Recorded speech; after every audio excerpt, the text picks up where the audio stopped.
Welcome to Inside the Booth. I am Dan Arena, and we have a beautiful guest tonight, Ryan from Legion Games What's up? 2076. What's up, Ryan? How are you? Good. All Absolutely right. good. We're going to be talking about an awesome movie tonight. Had a great Picard stream earlier talking about season 3, episode 6. It's been a lot of fun. How you doing, man? Yeah, doing great. And that's it. We're going to be talking about one of the best movies ever made of all time. One of them. You can't say it is the best one. I mean, there's quite a bit of ones that you could pick and choose from, for sure. Yeah. So before we get into it, when I was looking up for like pictures to make the thumbnail with, I saw that they had a Gladiator 2 sequel that they're looking to make and release in, I think it said November of 2024. Yeah. What? I don't really? know Do we want that? No. I don't think we. Nobody's asked for that. I don't know why they think this is a good idea. I have zero interest. You're never going to capture the magic of the first one. I don't even know how they're going to try. I got nothing, man. I'm going to tell you right now. I looked at IMDb, and it talked about Lucius, the little kid. Like, the kid was going to take over, and then something, some epic thing will happen.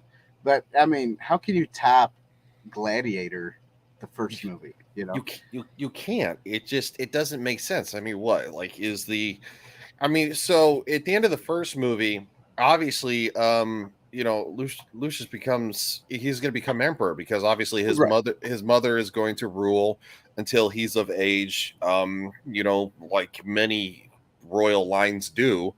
And he was raised with a very different upbringing than, of course, the original antagonist, Commodus. So I don't know what they're gonna do, and I don't. So listen to this cast that they have. I mean, I don't know if this is real or if it's just like kind of fake. I don't know, but they got Paul Mescal. I don't know who that is. I've never heard of him. Got Connie Nielsen. Still don't know who that is.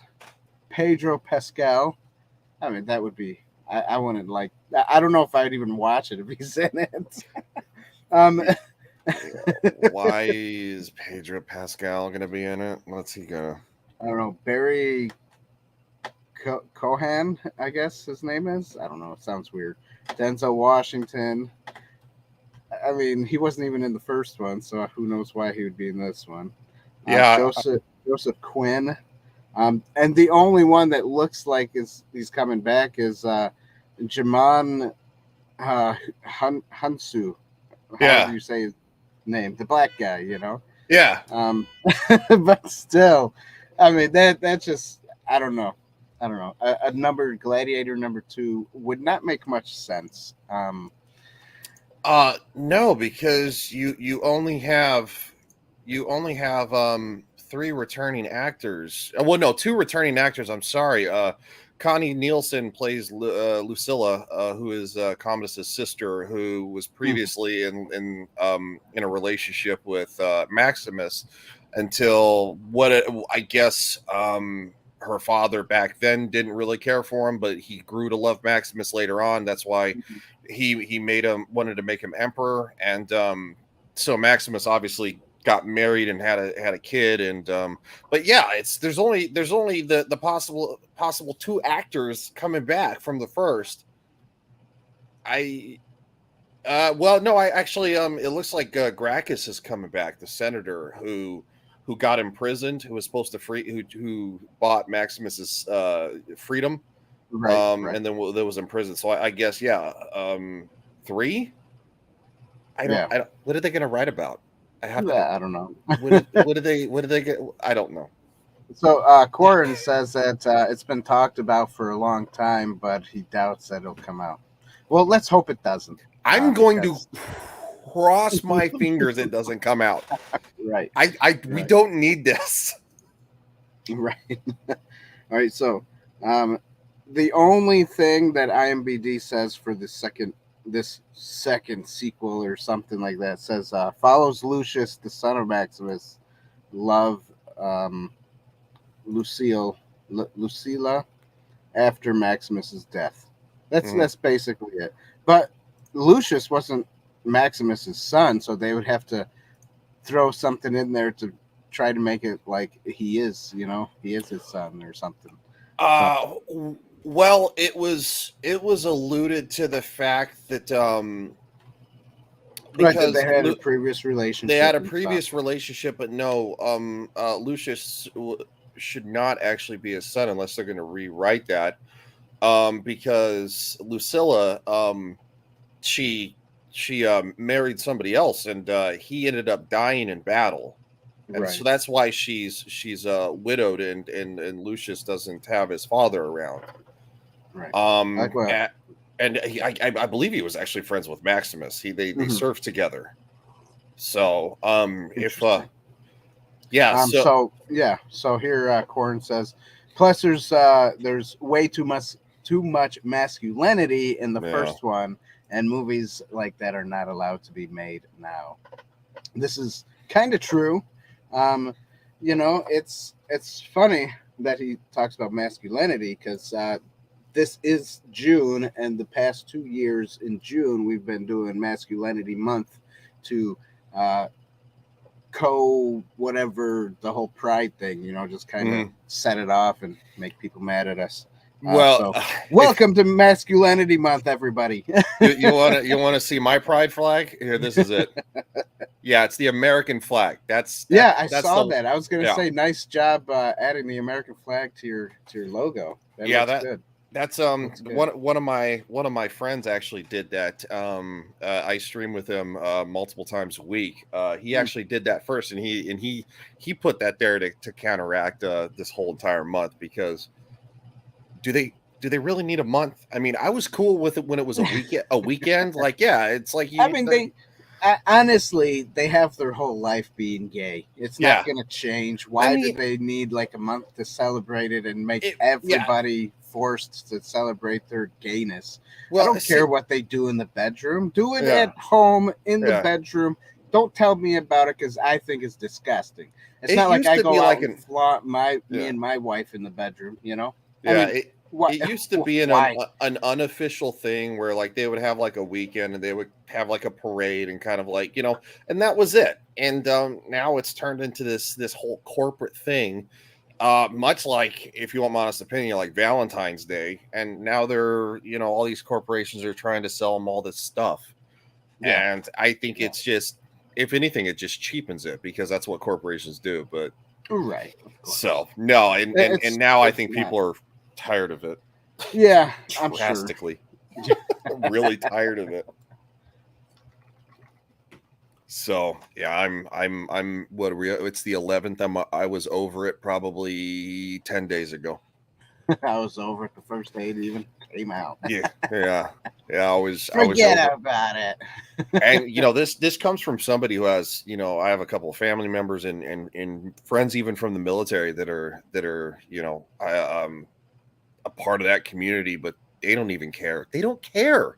So I know that's not the topic we're talking about, but I know. I'm sorry. No. Don't, look, trust me, I cover lots of topics on the internet, and this is one of them. But yeah, no, it's an incredible movie, and no, they shouldn't make a second one. It'll never be as good as anywhere near close to as good as the first one, and it's not going to happen. All right, so while we're on the topic of Masculinity Month, everybody, I'm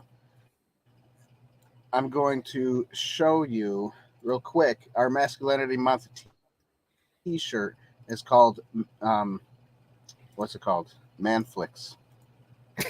This one. I don't know if you see it. Nice. Instant Manflix. Oh, it's not changing. How come it's not changing? This thing. Did it change? I'm not seeing anything. Instant What do you mean? Manflix, everybody. Go inside the booth TV.com/shop. and get yourself an Instant Manflix t-shirt for Masculinity Month. Obviously, that is going to help us and, support us in all different kinds of ways. So there you go. So anyways, I guess let's just get into the movie because, we watched it, so we might as well get into it. Yes. We will talk about the plot first. The plot of this movie. So the plot, in my opinion, was really good. Obviously, it follows Maximus Decimus. I can't even say the freaking name. Maximus Decimus Meridius.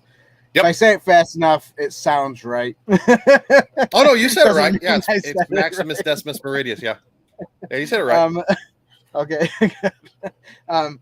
So it follows this guy who is a general in the Roman army, and he, after this war in Germania, he wants to go home, and the emperor's like, well, I'm going to be dying soon, and I want you to be the new emperor, the new Caesar.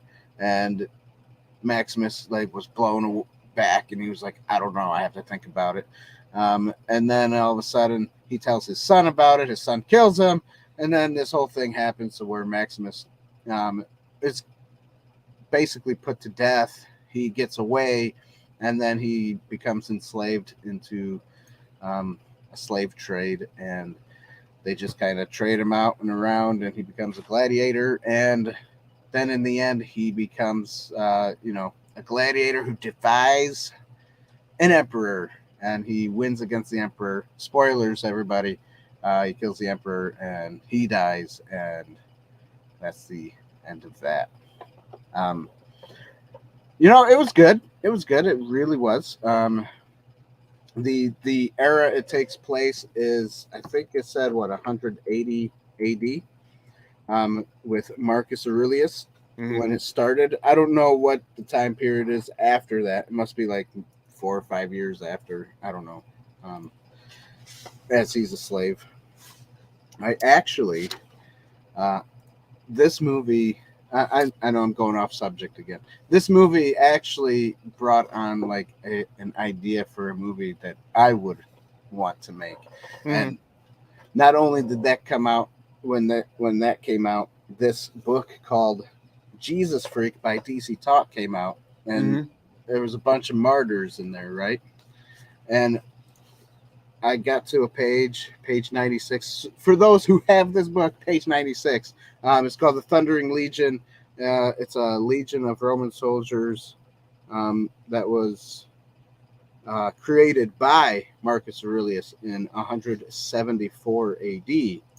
And then, obviously, the story in the book takes place in 320 AD when the Roman governor, can't remember his name, it's in here somewhere. One of the Roman governors wanted to betray, what's his name? Caesar Constantine.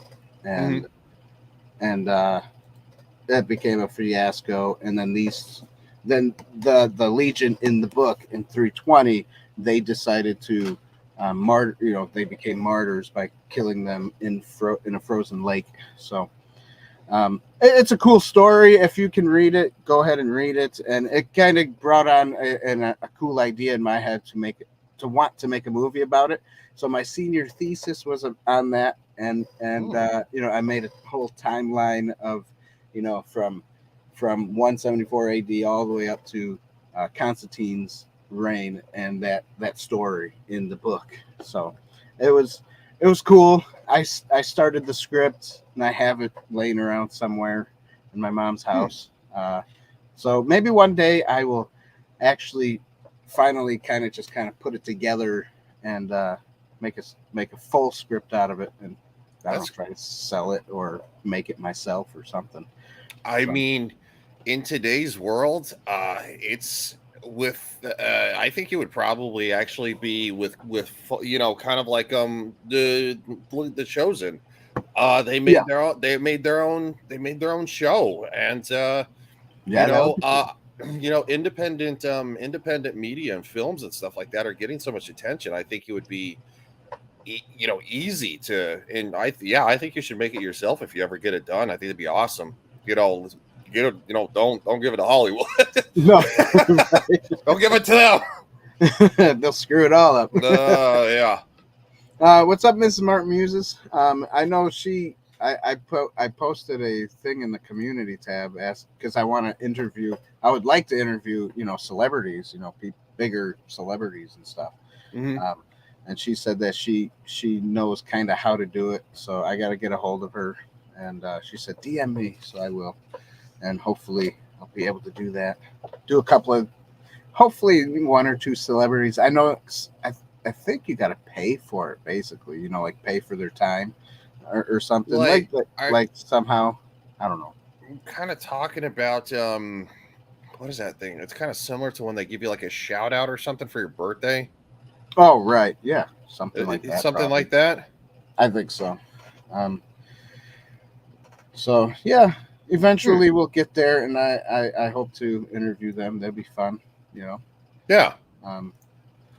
But yeah, by the way, back to the to the movie. My bad. You're good, man. the plot. I will give the plot a point. Obviously, I think I'm a little biased. I don't know.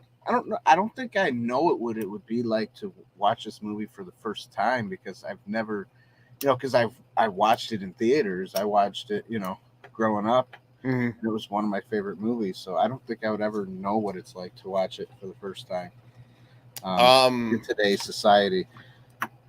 That's a good point. I just know that every time I watch it, I'm never ever disappointed. It is I think this movie resonates especially at least with a lot of my veteran friends for soldiers. It's a very heavy movie based on loyalty, honor, duty, so no, it's absolutely incredible. I love this movie. Obviously each category only gets a point, but I give it without a question a point. I'd give it 500 points if I could. Of course. So, I think we both agree we're going to be super biased, so we know where this is going. But it's that incredible of a movie that if you have not seen it, I think watching it for the first time ever would be just without question. So. For sure. So I guess that would bring us to acting. Let's see here. Sorry, I didn't see. I saw it at least 3 times throughout the summer of 2000. Yes. That's awesome. That's fun. That's fun. Oh yeah, it's so easily rewatchable. It is. It for sure is. Even today, in today's timing. You know what? It's funny. I like this movie so much that I made little skits and films for my church, and one of the things we did, I did like a crucifixion one, but I made all the Roman soldier outfits myself. And every once in a while, I would wear that outfit around the house, eating chili, because that one scene they're sitting down eating something. Yep. It looks like chili to me, so I would always eat chili. It does kind of look like chili, doesn't it? Yeah. I mean, you're gonna. They would. Yeah. That's I always love that scene too, because they give Maximus his special little bowl, and they're kind of like, I wouldn't eat it. I don't know. Yeah, and then the one guy messes with him. He takes a bite. He's like, messes with him. Yeah, that's definitely fun. So the acting, you know what? I think they did a great job. This was, I think, one of Russell Crowe's this was his big break or something, if I remember correctly. I mean, he's done like little things before that, but I think this was one of his bigger breaks. I gotta be honest. I think this is the movie he's basically known for, right? Right. And wasn't he a soccer player too? I don't remember, but I thought he was. I'm going to look right now because I do Okay. have I'm not 100% sure. I don't know all the movies he's been in. Oh yeah, no, he guess he's played rugby. He's been a national owner of a national rugby league. Uh he wow, it's not he hasn't been in as many movies as I thought. Yeah, He's he was good in Beautiful Mind. I'll tell you what, that was. He's been in LA Confidential. I remember that one. He was in The Insider. Okay. And he was in Gladiator, A Beautiful Mind, Master and Commander. 310 to Yuma, State of Play. I don't know what that is. Robin Hood, Les Miserables. I can never say that. Man of Steel. Noah, The Nice Guys, The Mummy, Thor, Love and Thunder. Okay. I mean, he hasn't done too much stuff in the future, recently. But yeah, I think the movies he's been in though he's gotten massive residuals for. Yeah, and I think that movie Noah kind of threw his career down because it wasn't accurate to the Bible, and a lot of people gave it flack. I mean, I surely did.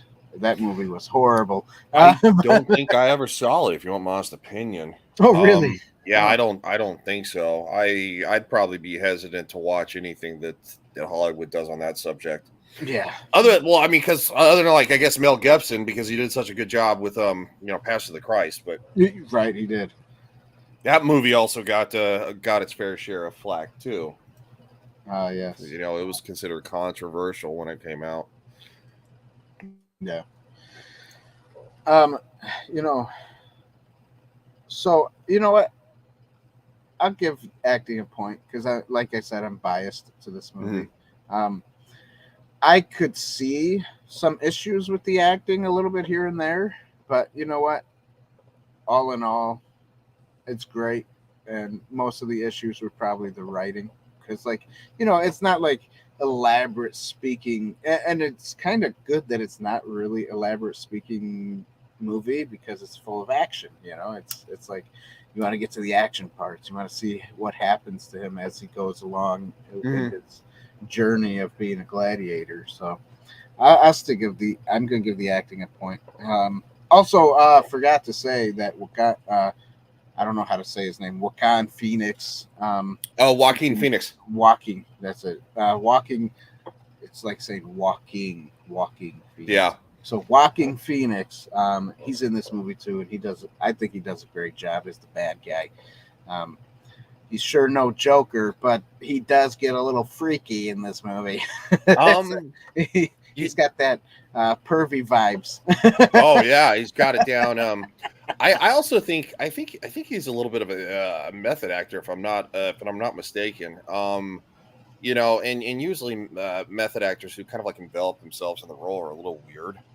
They said that he even kind of like enveloped himself for the Joker role that he's but no, Joaquin Phoenix is I love the meme of that after the Joker came out and stuff like that, because Joaquin Phoenix had took a long time off from like acting. He wasn't really doing a whole lot. I think maybe small little side projects or whatever. But so like the Joker, when it was a huge hit, a lot of people were like, oh, and then of course these memes started popping up. This is how you met Joaquin Phoenix in the Joker, and it's like how I met him, and it shows him in Gladiator, and I identified with that immediately because I also think that was like Joaquin Phoenix's huge breakout movie because I think that was just like his first really big hit if I'm not mistaken, and he's absolutely incredible in it as playing basically a sociopath, and he does it very, very well.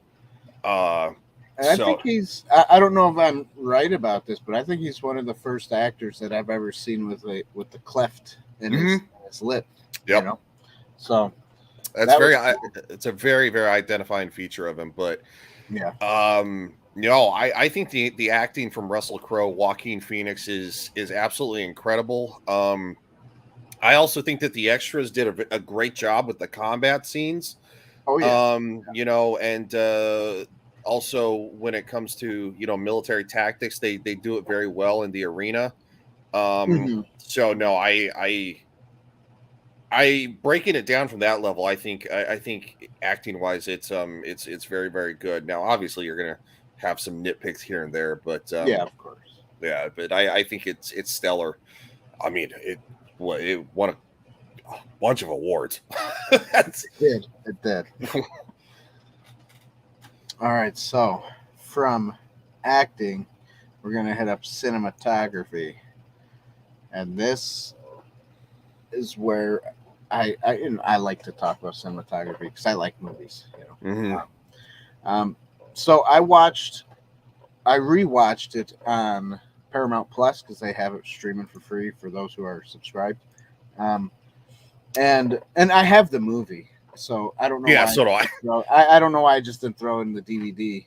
But for some reason on Paramount Plus, this one that I watched, it was very crisp compared to the DVD or when I watched it when in 2000.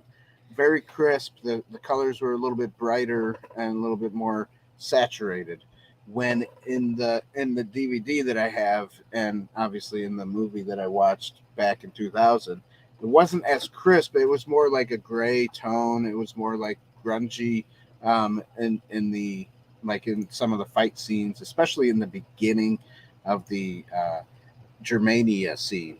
That was Mhm. definitely more grungy, more had like a bluish, grayish tint because it was supposed to be cold. Yeah. Um, and in this, when I rewatched it, it was a lot crisper and had more color to it, and I was like, ooh, I don't know if I like it like that because I'm used to the other way. Yeah. It was okay, but it didn't have that. I don't know. It didn't have that feeling of like this is grungy, dirty, muddy, Mhm. and they're just like freezing out there in the mud, like Yeah. like Maximus says to the emperor there. So Yeah, the cinematography I think in this movie is incredible because it spans it is. numerous scenery, and obviously this is going to be actual live action scenery. It's not going to be like Yeah, yeah, CGI wasn't that good then, so it had to be shot on location. yep, And yep. yes, the battle of Germania in 180 AD is it takes place during a long campaign, but the for the movie it actually takes place during the winter, so it's very cold. It's Mhm. very very wet, very muddy. Yeah, And yeah, they probably kind of touched it up a little bit for Paramount Plus. right, Um, I right. have um I have the Blu-ray version of it, which obviously really hasn't been touched up that much either because Blu-rays have been out for Okay, a long time. right. That's true. But yeah, probably for streaming they probably touched it up, but I don't know if I'd necessarily like that. But I think the scenery is beautiful because Oh yeah, of course, of course. I was gonna say, Fun fact about that: when Ridley Scott was looking for locations to film, apparently he found this forest where firemen were out there. They wanted to burn this forest already. oh, So he they were doing said, a controlled burn. yeah, Cool. yeah, they were doing a controlled burn. So he said, can I use this and we'll burn it for you? So they really did light their arrows What? on That's fire awesome. and threw the catapults of fire stuff out there. So yeah, that was a cool fun fact to know about. Um, yeah, that's what I hope for in filming. That's what I would want to do. I don't want to like CGI anything. I want to really Yeah. throw a forest on fire on purpose. So That's awesome. yeah. I was just looking. Yeah, apparently the forests of Germania were shot in 3 weeks in the Bourne Woods near Farnham, Surrey. I'm sorry, in England. Mhm. Yeah, the Forestry Commission. I didn't know that. You're the first person to tell me that. I had Yeah, no idea. yeah. It's oh, when I was 17, 18, when it came out, I always watched behind the scenes. I love that stuff. I don't know why I did. but I loved it, and I would always watch it.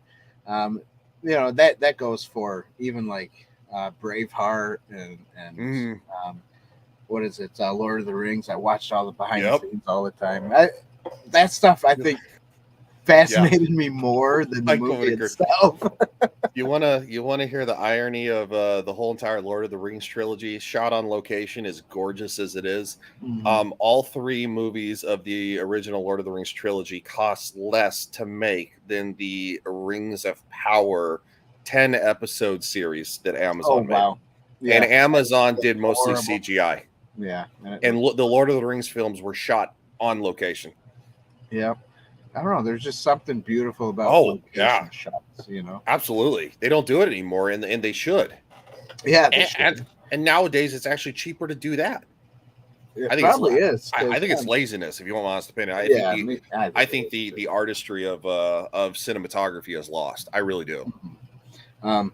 So still on the topic of cinematography, we got Corin saying, believe it or not, some of the shots of Rome were CGI. Yes, they were. Yes, they were. Pretty impressive for early in that particular Yep. technology. Yes. And it kind of still holds up for today. I mean, you Mhm. can see some issues with it, Yeah, but with like the Coliseum. I mean, yeah, obviously they but had for to the reanimate the Coliseum because it's right, but for the most part, it holds up to today's hmm standards. It's not like it's gonna take away from the movie. Going, oh man, that's horrible, and then it takes away. It really doesn't. It actually, I mean, some of the birds look cheesy, but you know a what? little bit, yeah. But Yeah. but other than that, it kind of holds up, and you're like, Mhm. it's not too bad. It's not too bad at all, for But sure. when I actually when I watch it myself, because it's a mixture of obviously of practical effects and CGI, so Yeah, it makes it for a smoother transition. it And does. yeah, And I remember. they don't stay on long Yeah, with the CGI shots. yeah, It's not and like it's it's not long meant so you to. can pick it out. Yeah, it's not meant to. I mean, look at Titanic was shot 3 years. Came out 3 years before Gladiator did in '97, and Hmm. it was a mixture of practical effects and CGI. Obviously, there are Right, many shots of the whole entire ship that had to be CGI, but right. it's just meant to, like, in and out. And I think it holds up better than look. I watched The I Little think Mermaid recently, and Gladiator, the CGI looks better than The Little Mermaid.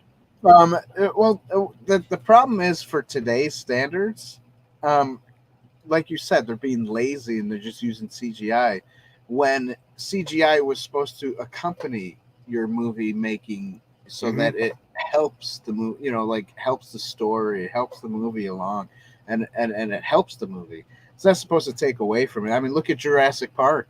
That thing's still Oh, it's beautiful even beautiful. today, and that's like you said, a mixture of CGI and practical, and Hmm they just kind of mixed it together to make a movie. Nowadays, they just like, oh, well, we got this CGI. Let's just use it only, and everybody hmm else can be on green screen. But Yeah, that's like, I don't know. I don't know. It takes away from the whole, I guess the whole experience of watching I a think it takes movie. away the magic, if you want my honest opinion. And Yeah, this just goes to show. I just looked this up. The budget for Gladiator was 103 million dollars. The budget for the 2023 Little Mermaid 250 million. oh wow, that's crazy. I'm Where? Hey! yeah, that's crazy. Yeah, that's nuts.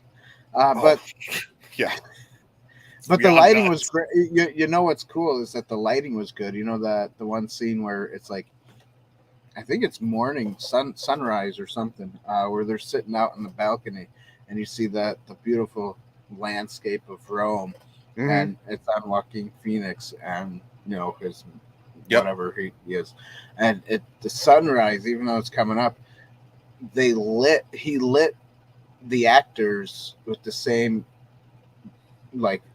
color of how he hmm wanted the sunrise. So he had to think about it obviously before he filmed it because he knew he was going to put that in there. So Yeah. it Yeah. it was good. Yeah. No, I know exactly what you're talking about. They're talking about after basically they start trying to plot to kill Maximus because obviously Yeah. he's a massive threat. Yeah. And So it was like after this, yeah. yeah, the senator that has been in Commodus's pocket basically bought and paid for. They're trying to plan how they're going to get rid of him. And that's when, what fight was that? I can't remember off the top of my head. There's so many fights. It was right yeah. before the end fight, basically, where Maximus and him fight. Yeah, that's what it is. Yep. Yeah, and it was nice the way they were backlit with the sunrise, the yellow sun. I mean, it looked just like the background that they used, and it's like, wow, that's really good. The one actor who died, right before he got captured, when he's coming out of the prison, or not, the slavery barracks prison thing.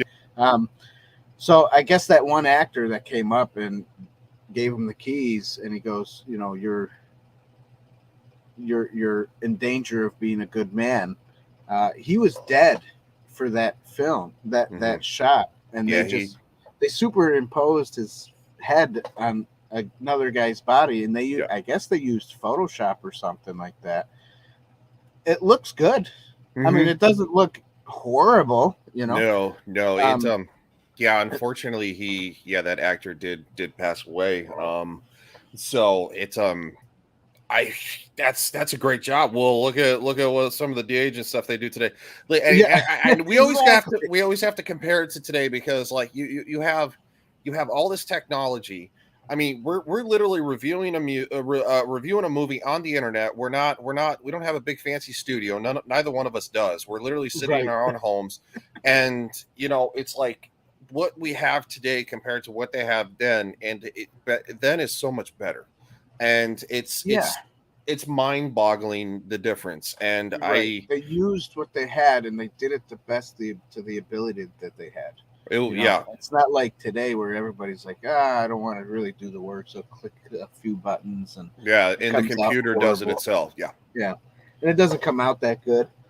That probably took hours for them to make sure that it consistently, like in editing, of a human being sitting there going like, okay, I gotta, it's just like, that's actual legwork. And they had to view all the footage they had to make his mouth move to what he was saying to Maximus, and make it look proper.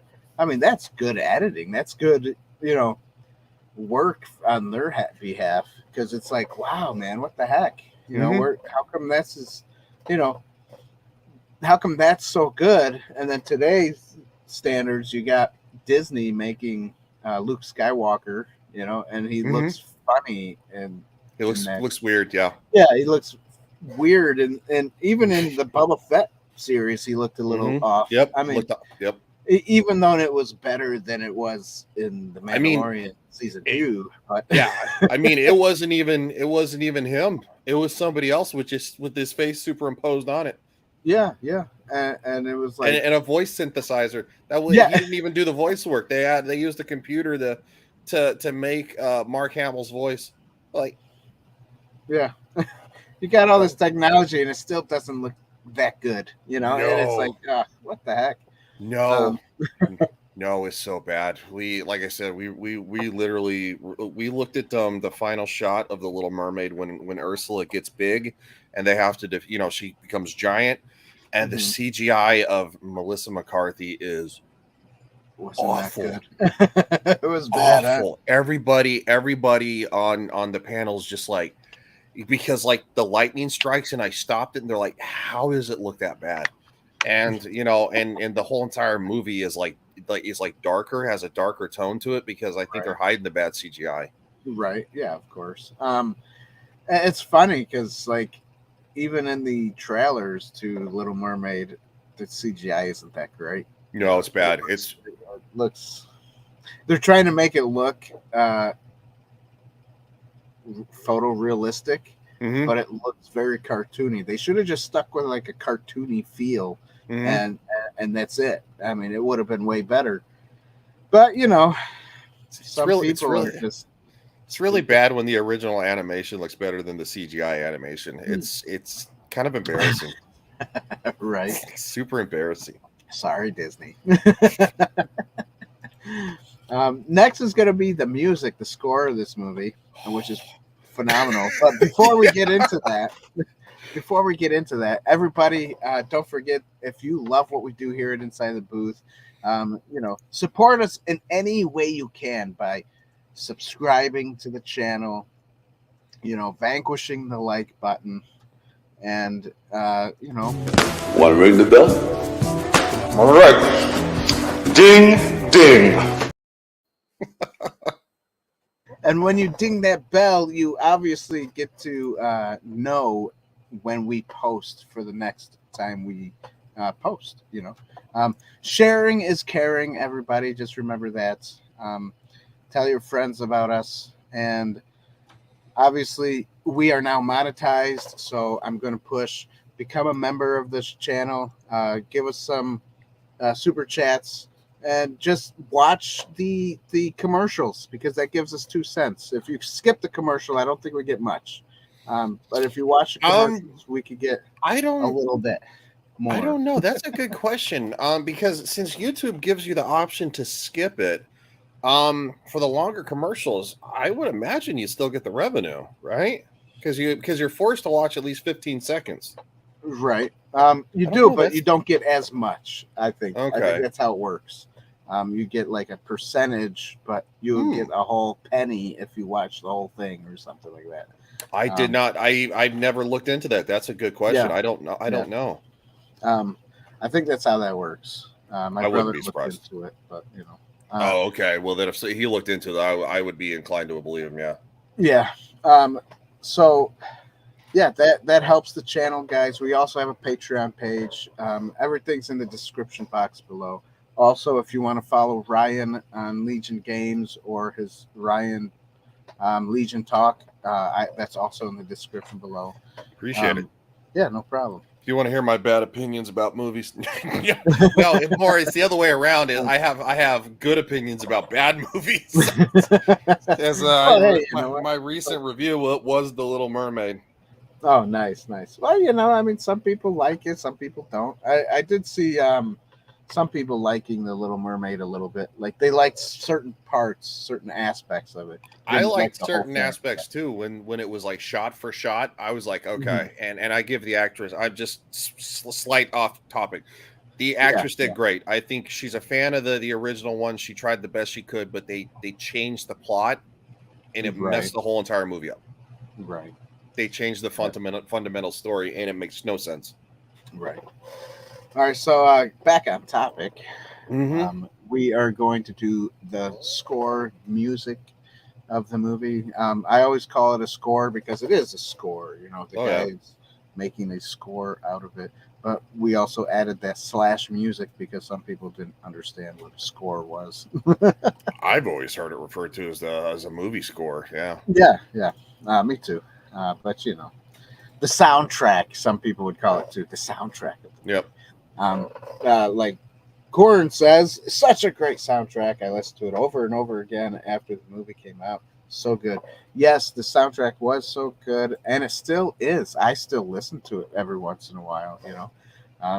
My brother bought the soundtrack. I made a copy of it for myself, and put it in the computer. So every once in a while, when I'm doing some work on the computer, I listen to some soundtrack music, and Hans Zimmer follows suit in that soundtracks. And, obviously Gladiator is a part of it. So I still love the music. It brings the movie, especially like the big wide open shots of the scenes. It brings you, ooh, whoa, gives you that feeling of, wow, that's really big. You see the Coliseum. Oh, wow. It's funny how music back in 2000, that's what it did. It helped the movie. It's also interesting on how music today seems lazy and they don't do that anymore. They don't give you the feel goods on certain scenes, or Yeah, it's like why is it that they change the way they do movies just because superhero movies do really good and everything else they just don't really care about anymore. But yeah, they could, because music makes a movie. It's just the way it is, I think. yeah. I mean, well, literally, my favorite song on that soundtrack is the song "Honor Him," and it's when it plays numerous times in different variations throughout the movie, but the specific one that it applies to is when, after he has killed Commodus and he does ultimately succumb to his wounds because Commodus is trying to cheat, and stabs him in the artery under a slow bleed underneath his armpit. Right. You slowly bleed out. When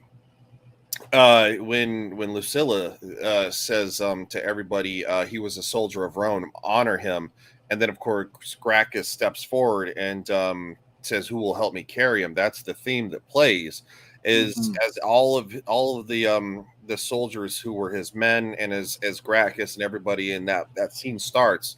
That's the theme that plays, and in my opinion, it's the most incredible moment. I mean, I have friends who are in the military who admit that scene gets you teary eyed, and I admit that scene gets me teary eyed too. It's that good.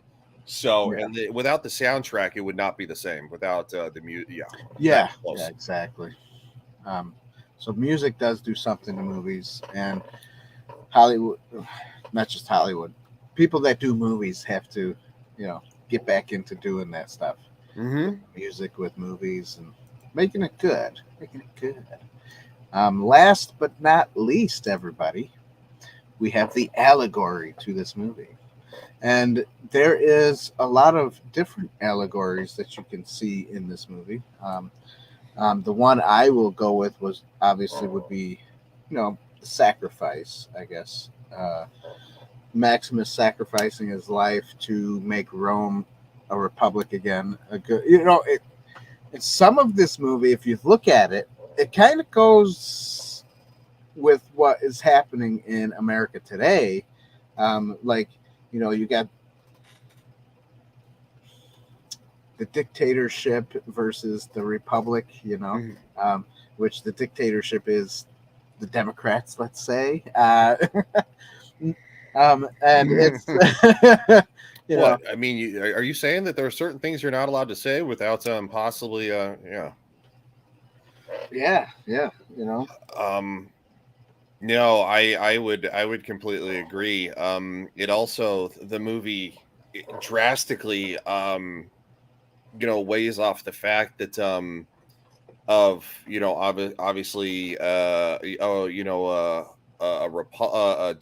democratic republic, and that's what Rome is supposed to become again, and that's what Marcus Aurelius ultimately wants, and he said that's why he wants to make Maximus protector of Rome, because he's like, you'll give it up when the time being, right, because he didn't know the politics, and he wasn't corrupted by all of that jazz that was happening. Yes, he's a moral, honorable man, and that's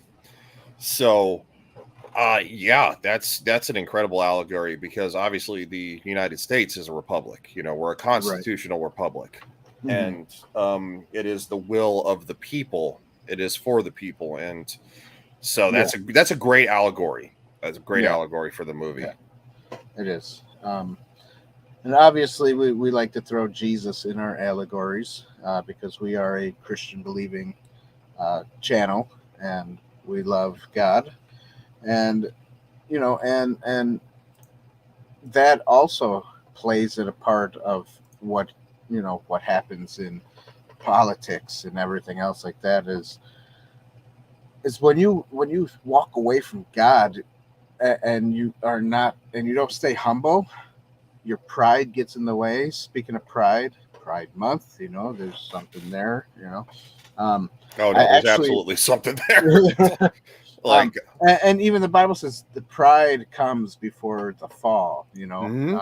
So when you get prideful and that's all you want to do is be prideful and say, oh, you can do this, you can do that, without being humble and saying, God helps you with stuff. It really hurts, the country. It hurts. I mean, look at Rome. They fell from within. Everybody knows the history of Rome. If you don't know it, look into it and really look at what America's doing. We're starting to fall from within. I mean, we're destroying ourselves more than anything. Mm-hmm. And other countries are looking at us like we're a bunch of idiots, mm-hmm. When 20, 30 years ago, we were America, something to look at, something to aspire to, until we got all weird, corruption, greed, narcissism, vanity, unfortunately, degeneracy. These are all things that took place in the fall of the Roman Empire. Exactly. State that the state taking care of people. But when the Roman Empire ultimately fell, I think it was like some 58% or something like that, something outrageous, like 54% of the people in Rome were on some form of welfare, because even the ancient Rome had welfare. Mm-hmm. History has an ugly way of repeating itself. And obviously, we're suffering from some of the same things that they even talk about in this movie when it comes to corruption of politics and people just lining their own pockets for their own personal greed, mm-hmm. and leaving. Ultimately, you even see it in the movie when Commodus is coming into Rome as if he's some conquering champion, and you see the people are actually jeering him because they're hungry. They're hungry. They're starving. They're suffering. Yeah. And he comes riding in his beautiful purple robes, and it's like the arrogance. Yeah, exactly. And then obviously during the games, he throws out bread for everybody, and everybody's like fighting for the bread. Yep. It's crazy, and it's crazy how back in 2000, people were allowed to make movies like this. To show that, hey, don't let your greed get in the way, stuff like that. And then all of a sudden, Hollywood decides to go the opposite direction of the movies they used to make, which is sad, because they were good movies. Obviously they didn't learn anything from their own movies that they made. Mm-hmm. But people like me and Ryan, we learned from them. We're like, wow, if we do this, we're here. If we do this, we're there. It's crazy. Well, I was raised with a lot of the morals that mm-hmm. That these storytelling is as old as humanity itself, and the reason that humanity tells stories is to inspire, to enlighten, to be better. Mm-hmm. Now there are times that humanity tells stories for different reasons, but obviously there's always a lesson involved in it, whether it be a not so nice tale. There's still a morality to it for why they pass those stories on. But I think our storytellers, and which ultimately is Hollywood, has lost their morality. They don't tell moral stories anymore. They tell agenda driven stories, and mm-hmm. Because they're trying to push a very different story on people. And it's nice to see that a lot of these agenda driven stories are being actively pushed against, because people just want their moral stories back. They want their they want to feel good. Yeah, of course. They want something to look up to. They want to take their kids to a nice movie that has a nice story to it, like we grew up watching.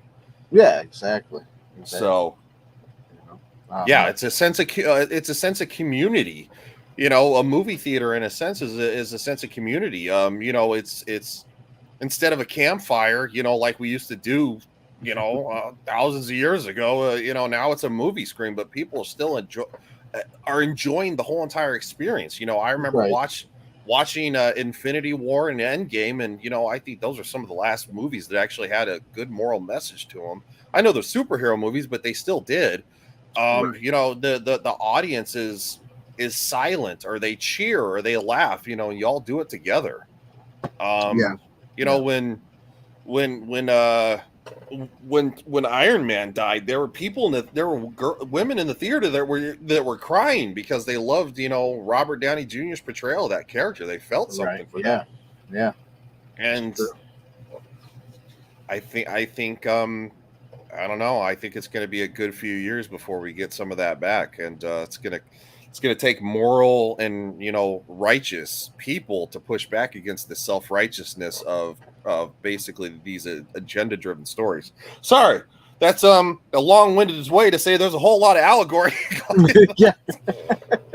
No, that's okay. That's good. That's good. Yeah, that's good. And so obviously we give allegory a point each. So at the end of this beautiful stream, here at Inside the Booth, we gave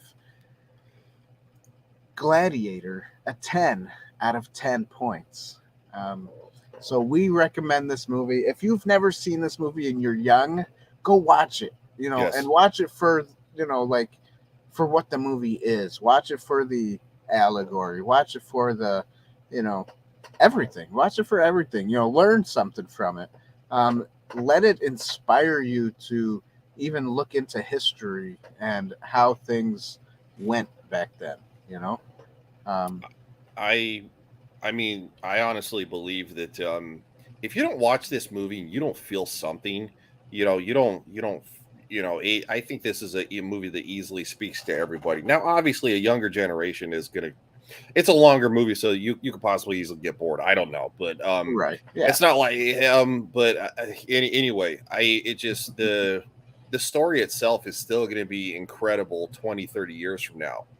I will watch this movie, 20 years down the line and still love it as much as I do right now, as I did, 5 years ago, as 10 years ago. Yeah. Yeah. Easily. And there's obviously things to nitpick if you're looking at like what we looked at, but if you just sit back and watch it for just to be a movie, for entertainment and maybe like a moral compass, it's pretty decent. It's good, Yeah, I love this movie. That's why when you asked, you want to review this? You want to review Saving Private Ryan? Which, don't get me wrong, I love Saving Private Ryan. Right. Or Gladiator, and I'm like, oh, Gladiator! I was like all excited. You're like, great. Yeah, no, that's good. Yeah, that's good. That's good. Yeah. So if you guys like what we did here, don't forget to check out the channel. Make sure you subscribe, obviously, and like this video. And check out all the other stuff that we have. Obviously, our shorts and the one short Tabitha did is going great. Everybody likes it for some reason. And, the trailer reaction we just did with Expendables was a fun one to do.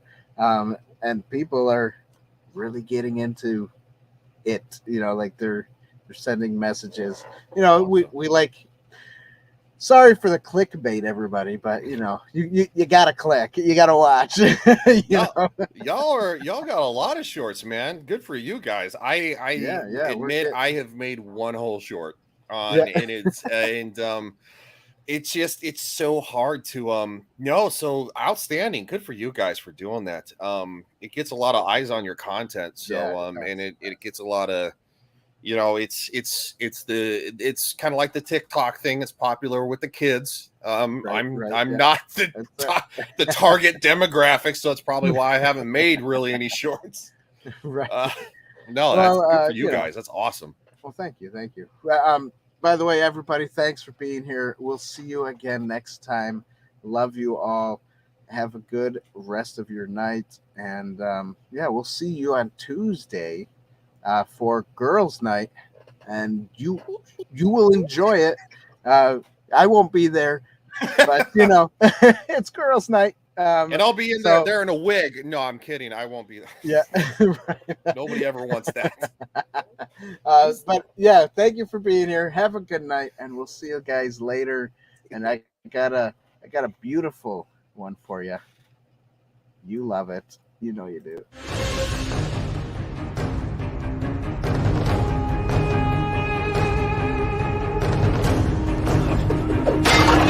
Are you not entertained?